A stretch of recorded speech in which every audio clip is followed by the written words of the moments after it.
Abdurrahman bin Auf itu pernah kaya di Mekah, ketika masuk Islam dirampas hartanya.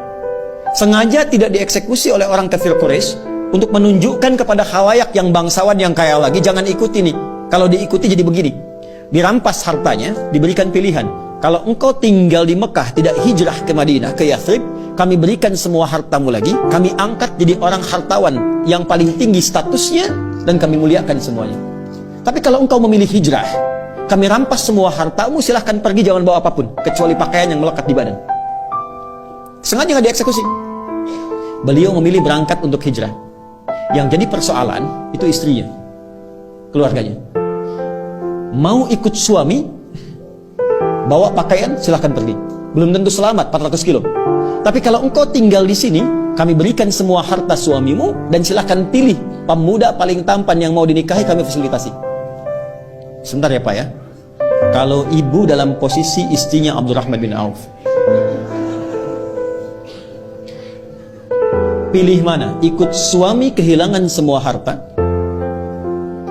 atau tinggal di Mekah dapat limpahan semua harta suami, bisa pilih pemuda paling tampan yang mungkin ibu ingin dapatkan. Anggap rekaman ini tidak akan disebarkan kepada suami masing-masing. Pertanyaan saya, ikut suami atau tinggal di Mekah?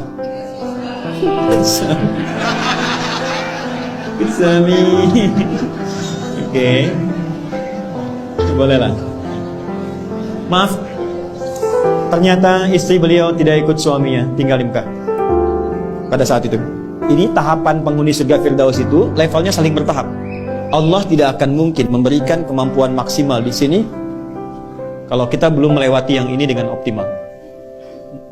Maka apa yang terjadi? Beliau hijrah, dan sebelum hijrah itu sudah mendapatkan pendidikan sholat khusyuk dari Nabi.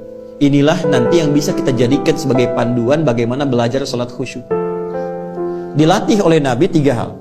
1, gerakannya dari takbir sampai salam. 2, bacaannya, apa yang mengiringi gerakan itu. Yang 3, hikmahnya. Karena semua gerakan dan bacaan sholat itu ada maknanya. Kenapa berdiri tidak terlampau rapat, tidak terlampau lebar? Kenapa kemudian mengangkat tangan sampai di sini?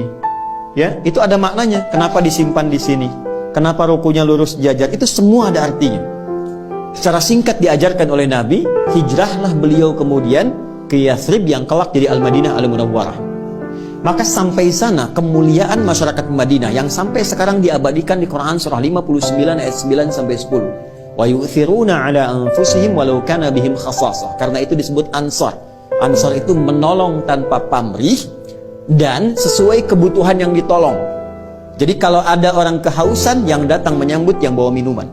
Orang lapar, yang datang menyambut yang bawa makanan. Abdurrahman bin Auf pernah kaya, jatuh fakir, yang menyambutnya orang paling kaya di Madinah. Pilihannya 2. Perhatikan baik-baik. Akhil karim, bahas kita, saudaraku yang mulia. Sami'tu annaka kunta ghaniya. Saya dengar Anda pernah kaya sebelum kesini. Kalau ingin kaya lagi, ambil setengah harta saya. Dan saya dengar Anda ditinggalkan istri Anda di Mekah. Pilih perempuan paling cantik di Madinah. Sekalipun bagian dari keluarga saya akan fasilitasi pernikahan. Gantian ya Bu ya, gantian. Kalau Bapak di situasi itu, suruh milih. Ambil setengah harta saya, pilih perempuan paling cantik, sekalipun itu bagian dari keluargaku, aku fasilitasi pernikahannya. Anda terima atau tidak ditolak sama sekali? Saya paham Bu pilihannya, karena itu percuma saya tawarkan ditolak. Ya, enggak, orang paling kaya ini bicara demikian karena paham orang yang sudah terbiasa dengan keadaan tidak mudah menyesuaikannya. Beliau kira Abdurrahman bin Auf itu seperti itu. Kan di fisika juga begitu kan? Ya, gaya itu kan F1 sama dengan F2, gitu kan? Kalau naik hartanya banyak, naiknya kan turunnya beda. Kalau sedikit naik angkot turun tawadu, sedekah, gitu kan? Ya, yang repot kan hukum Pascalnya. F berbanding lurus dengan P kan, tekanan. Gaya berbanding lurus dengan tekanan. Semakin banyak gaya, semakin tertekan. Itu problemnya. Nah, dia melihat Abdurrahman bin Auf ini barangkali sudah di level tinggi, gayanya tinggi, jadi tekanan. Dia lupa bahwa beliau sudah diajarkan cara sholat yang benar. Itu cuma dipraktekkan, berdiri begini. Ini ada maknanya. Apa jawaban Abdurrahman bin Auf? Jazakallahu khaira arini ainal aswaq. Semoga Allah memuliakan dan memberikan Anda pahala. Cukup tunjukkan kepadaku di mana pusat bisnisnya. Berdiri. Kalau masih mampu menegakkan diri kita, jangan gantungkan kehidupan pada orang lain. Oke? Cuma 2 tahun. Dari penyalur kambing, 2 tahun hartanya bertambah, 3 tahun jadi orang paling kaya pada masa itu. Dari nomor 3, nomor 2 langsung jadi nomor 1. Levelnya dari sini dulu sampai ke sini. Dan Abdurrahman bin Auf setelah menjadi kaya, sepeninggal Nabi, heboh Madinah, pekerjaannya setiap bulan cuman menyantuni semua orang di Madinah. Yang sudah nggak bisa bekerja disantuni sepertiga orang Madinah.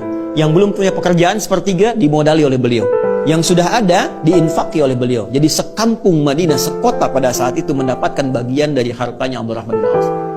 Jadi cari kerjanya tuh untuk amal. Apakah berkurang hartanya? Tidak, malah makin kaya. Malah makin kaya. Ada riwayat yang memang perlu diverifikasi tapi diduga benar. Bahwa ketika heboh datang hartanya Abdurrahman bin Auf dengan banyaknya unta, banyak unta dalamnya ada mutiara, emas, macam-macam dan sebagainya. Kata Sayyidah Aisyah, aku mendengar hisabnya Abdurrahman bin Auf itu tidak mudah, saking banyaknya. Maka beliau katakan, semua yang ada sekarang, yang datang, aku sedekahkan untuk kepentingan umat Islam. Semua. Kalau ada 600 truk isinya emas, perak, mutiara, berlian dan sebagainya, diberikan kalimat ringan begitu semua disedekahkan. Dan beliau kan termasuk yang dimuliakan ke surga dengan cepat. Kebangetan kayaknya dan cepat banget masuk surganya.